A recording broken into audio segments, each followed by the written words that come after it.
Ladies and gentlemen, welcome to Revsportz, and we have a very special guest with us today. As the IPL turns 18, um, IPL has reached adulthood. Um, and if we rewind to 2008 when it all started, there was a man who set the stands on fire, and it was Rajasthan Royals' Swapnil Asnodkar, mother-hand by Shane Warne. And what a captain he was. And he made, I mean, Shane Warne, under his wings, we got Swapnil Asnodkar, Ravindra Jadeja, the rock star, so many players. We have Swapnil Asnodkar with us, and now as we will converse with the man, we will go back. It will be a sweet nostalgia because 2008, Rajasthan Royals went on to win the title. Welcome to the show, Sapnil. Thank you so much. Thank you for having me on board.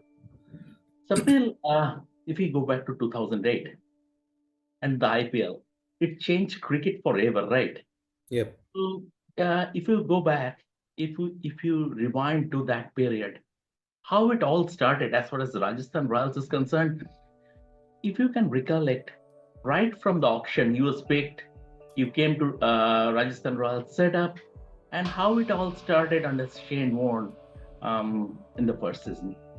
Well, actually, there was no auction as such in this thing for us because when we heard about the Indian Premier League, we all knew there has been some catchment area, and I was basically falling into Bangalore catchment area. Catchment area. So RCB had the first choice to pick me up, but then somehow I didn't get any chance in RCB. But one fine evening, I just got a call from our RR office asking me if I've signed with any team. So that actually was a big surprise for me, and the very first moment I heard that, I straight away gave them the confirmation saying that I have not signed with any team and I will definitely love to be a part of Rajasthan Royals team.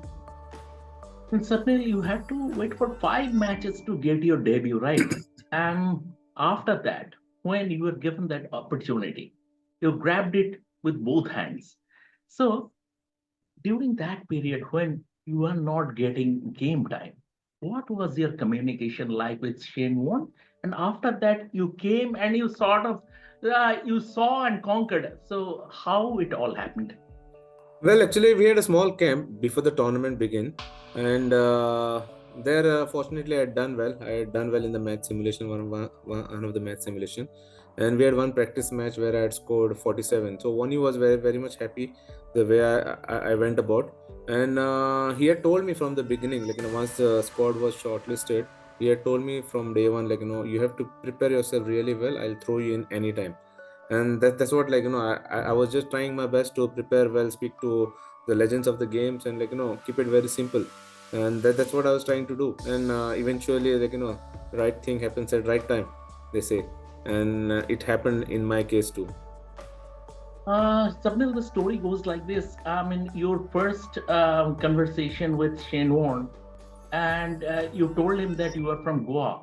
And Shane Warne told you that Goa is a place of parties and beaches. So go have a party out there in the middle. Was it like that? Well, as I said, we had a small camp prior to the tournament, and the first interaction with Wani was we all introduced ourselves, the Indian players, basically uncapped Indian players. And the moment my turn came, I said I'm from Goa, and he was like, he had a big smile on his face, and he was like, "Oh, the land of beaches." That's what he had said. And of course, once we started with the camp and all, obviously, Shane won along with our coach Darren Barry. Actually, they had named me as a Goa Cannon, and they wanted me was just go out there and fire. And that was a very well freedom given to me by both of them, along with all the teammates, helping me out in what. The Sapnil, most and the important part was we went on to win the championship, and I contributed a little bit for the team's sake. Was a blessing in disguise for me. Sapnil, you put Goa on the cricket map, sort of. Before that, Goa belonged to Indian cricket's backwater. And because of your success in the first season, Goa as a cricketer from Goa, um, making his presence felt in Indian cricket, people came to know about that. So that was a big achievement, right? Absolutely. Um, if you can recount about the entire season, because there was it was topsy turvy. It was topsy turvy for every player. It was topsy turvy, and there was a group of young players. How did those young players mix, and also about about the team bonding process and the team atmosphere? Well, eventually, when we started playing, like in the IPL started, and the thing was like most of the teams, in fact, most of the public also, like they never had any hopes from Rajasthan Royals because we had only hardly any few legends in the team. Warne was there, Graham Smith was there. Obviously, Watson was making a name for himself. Yusuf Pathan was like not a big name at that time. So we didn't had big name. We had Mohammad Kaif and Munaf Patel, but apart from that, we didn't have big legends as compared to other teams. So obviously, we also started off on a bad note when we started the first game against Delhi. The things didn't go well, but then the way the turnaround happened, because I will feel like I would say the entire credit would go to the management, Wani, and how they made sure the bonding between the players and the the senior players, the international players, and the uncapped players. They made sure we had good pool sessions where we had lot of fun. We understood each other. There was a lot of meetings which happened unofficially where we mingled around really well and got to know each other, and that bonding actually helped us to go well into the tournament, because once we understood what brand of cricket we want to play and what was working for us, there was no stopping. From that day onwards, everything went in our favor, and we just kept on doing better and better. How did the players look at the IPL then? Because it was the first year. And what is the, I mean, what is the feeling like? I mean, was there any apprehension that this is a temporary thing, or the players believed that it was here to stay? The initial phases, obviously, it was new to everyone, and we all had no clue how big it would grow, considering 18 years, and it has become one of the biggest league, the best league in the world. And back then, obviously, we didn't had that much understanding about it, as it was a new thing for, and we just wanted to enjoy it. There was a lot of fun. There was especially meeting and playing against the biggest legends of the game was something which domestic player like me, it was a kind of a dream for us. And as players, we just wanted to express ourselves, and we started getting the sinking happened once we started doing well, and ultimately going on to win the championship and understanding what it was being a part of IPL, being a part of to represent Rajasthan Royals, and then doing well, and ultimately winning the championship. And that after the tournament only we understood how big it was and how big it will grow. But initially when we started, it was just we, as usual, all the youngsters, how they are tense and nervous. We also went through the same grind. And but I would say thanks to RR, the way they took care of us, and especially Wani and other management, they never made anything we were never made felt like domestic players. Wani treated everyone equally. Okay. Another thing is that IPL back in those days was completely different. It was sort of cricket plus entertainment. We used to have after match parties, stuff like that. So much of entertainment, celebrities coming into the ground, celebrities all around. And now it has become a lot more professional, a lot more cricket centric. Cricket centric. If you compare the two, if you compare that facet of the IPL, yeah, with the current one, how do you compare the two? Well, unfortunately, I don't know what's happening at the No, moment. I know you don't have how it is happening, but that time, do you think that that entertainment part that was associated with the IPL, and now I can assure you it is a lot more professional. That was a sort of distraction. Well, not really. It was up to us as individuals. We used to go for the party, since it was a mandatory kind of thing for the players to attend, since because of the sponsorships and all that stuff. But then yeah, we had our own things. We used to sit within ourselves and just enjoy for a few minutes and then go back to the room. It was basically like that. We hardly anyone used to stay back. The guys who used to enjoy parties used to stay back, but most of them used to go back to the room so that they can take enough rest and recover well for the next match. Swapnil, 2008, India was still coming to terms, or the world cricket was still coming to terms with T20 cricket, although India had just won the T20 World Cup. But from a batting point of view, from a bowling point of view, especially from a batting point of view, the fact is that mindset was still a bit conservative. In Against that backdrop, you came, you batted like you played fearless cricket. You batted like your batting was like a breath of fresh air. So it was like that with you always. It was your style of batting, or I mean, when it came to the IPL, and you thought, it came to you that you had to change your batting and you have to be modern. Absolutely, I had to change my batting. I was never a hard hitting batter. I used to be a grinder in the domestic circuit. I used to play long innings. I used to make sure I occupy the crease. But then yes, I had good basics, so that actually helped me to do the improvisation of the depending on the format. So that's what I tried to do, and I had a good word with all the international players, and especially Graham Smith being my opening partner. So he used to guide me how to cope up with the pressure at this level and make sure try to be yourself, just keeping things very simple and watching the ball and trying to play your shots. So I tried to follow those small advices from Graham Smith and Shane Warne. So that actually helped me to be calm at that stage and make sure I be a more fearless kind of player, because the whole and sole aim was to make sure I give a good start to the team, and by God's this thing will all worked really well for me, and I was able to provide that start for the team. What you did in 2008, the likes of Abhishek Sharma, the other Indian openers, the other youngsters are doing it now. So, from that point of view, do you see yourself as a predecessor of Abhishek Sharma? Given that, although they have taken the aggression to a completely different level, because it changes with time. But do you see yourself as a predecessor of players like Abhishek Sharma? Not really, but yeah, I had my own brand of cricket. Well, Abhishek Sharma, the kind of explosive batting what he does at the moment is unbelievable. It's really nice to see, he is taking on the bowlers at will. Yes, the game has changed a long way.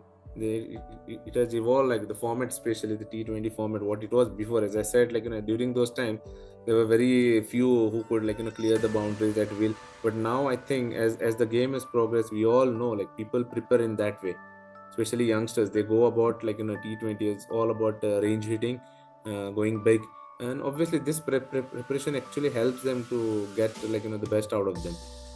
Back then was completely different. Now it's absolutely different. Swapnil, 2008 gave you the base as a batsman, and it gave you the recognition also. After that, your career, you had the base, but unfortunately, the career didn't go the way you expected. What went wrong? I had a few injuries during that time, and yes, maybe I couldn't because of the injury. Actually, in South Africa I had this before the tournament. In those 10 days of preparation, actually I couldn't take part more into the preparation, and I lost the opportunity to have the best access of the condition and the bounce in South Africa, and that actually hampered my performance. Post that, actually, and then from there on, I never got much opportunities. I hardly got one or two opportunities from there. But then, as I always keep believing, life doesn't hold for anything. We have to make sure, I'm happy that people still remember me for that one season also. And still people after 18 years still remember me, still say that whatever you did in 2008 was unbelievable. So I've left a mark on people's mind, and that itself is good enough for me to go ahead in life. And now since I'm into coaching, I'm very happy, whatever I've done in my life, and finally it's destiny. Whatever is destiny in your life, you do get it. That's what I And believe. as you are involved in nurturing future talents, uh, Any chance you got in touch with, or you got a call from any IPL franchise, especially Rajasthan Royals, to be part of their coaching setup? At the moment, no, but I'm like I just finished my level 3 BCCI, this is coaching course. So obviously, if I keep doing good work, I'm damn sure in the coming years I'll get a call from some or the other franchise. I'm Do really you, looking forward for that.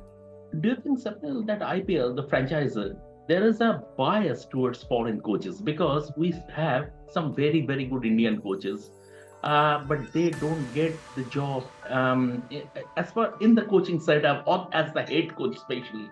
If we look at the if we look at the if we look at the coaches in the IPL franchises, you will see. I mean, only KKR have Chandubhai, Chandrakant Pandit. Other than all other franchises have foreign coaches, and there are foreign coaches who are not that successful at international level also, but they are doing well. I mean, they have been given a red card treatment in the IPL. So, do you think there is a bias? I wouldn't say it's a bias thing, but then yes, I believe that Indians have very good high knowledge about the game, and they are very good coaches also. Obviously Sanjay Bangar was one of the Indian coaches who was practicing of a franchisee. Wasim Jafar was one of the Indian coaches, and now in Delhi Daredevils, Hemang Badani is Badani. also a Yes, part. I forgot. Hemang Badani and Yeah, even Venugopal Rao is there. Ashish Nehra is a part of Gujarat. Ashish So Nehra, yes. so so there are it's good that ex-India players are coming into the fray, and as I said, Indians obviously they know us very well, all the local players. So it's an added advantage for any franchisee having an Indian into the dugout as a head coach. Apologies to our viewers because I forgot the name. I missed the name rather of Hemang Badani and Ashish Nehra. And thank you, Sapnil, for correcting me. Sapnil, 2008 was the only year when Pakistan players were the part of IPL setup, and Sohail Tanvir made immense contribution as Rajasthan Royals went on to win the title. So, how was the equation like with Sohail Tanvir? How was he in the dressing room, and how did he mix with the Indian boys? It was really good back then because we had Sohail Tanvir, we had Kamran Khan, and we had Yunis Khan. So Mhm. they were as good as all the other international players also. They really gelled well. We had a good time with them. Lots to learn from them, and obviously the understanding was really good at that time, back then. And that's the reason I said we gelled really well as a team, and the outcome was we went on to win the championship. That year. But their food habit was a bit different, a bit of biryani and paratha with butter, I think. Well, we all used to have we used to enjoy Indian delicacies. We had all good time having all the Just Indian food. two more questions before we sign off. One is that during all those team meetings and keeping the atmosphere light and nurturing nurturing young talents, the great, the legend, there is Shane Warne. All those happened between him smoking cigarettes. See, it's a bit this thing. I really don't want to comment on that because it's his life. He wanted to live a life king size. It's up to him, and basically. So it's one's choice, I would say. I don't want to really. Your favorite Shane Warne story and your favorite IPL memory. Favorite IPL memory would be the debut, obviously. One thing, and obviously we going on to win the championship. And favorite story from Wani would be. So there has been a lot of instances where Wani has always emphasized on discipline and all that stuff. So lots to learn, and I was very happy to be part of that system where I could, as a youngster, could learn a lot from that legend. So I knew there were certain instances where he had his own ideology behind it, and if I'm not mistaken, in 2010, I guess we had a doll called Pinky. It was a Okay. pink doll, big doll. So it was like the guy who used to be indisciplined had to carry it for 24 hours wherever he goes. Okay. So that was a very funny thing for us. But at the same time, it was embarrassing to carry the doll wherever you go. So this was brought by Wani into picture. So yeah, I would say this story was very inspiring for me because I had to make sure I'm always disciplined on time, and I don't take that doll at all. So I'm fortunate, I can say proudly that I never got that doll. But then yes, it's a really nice to see such big legends who doesn't become legend just like that with their talent, but sheer determination, dedication, and discipline. Did you keep in touch with Shane Warne after your Rajasthan Royals stint? We were, but not really that much. Maybe once a while, one message, "Hi, how are you?" All that stuff. That's it. Thank you so very much, Swapnil. It's been a pleasure talking to you. Thank you, Swami. Absolutely. Take care. Yeah, Thank thank you. you so much. Thank you.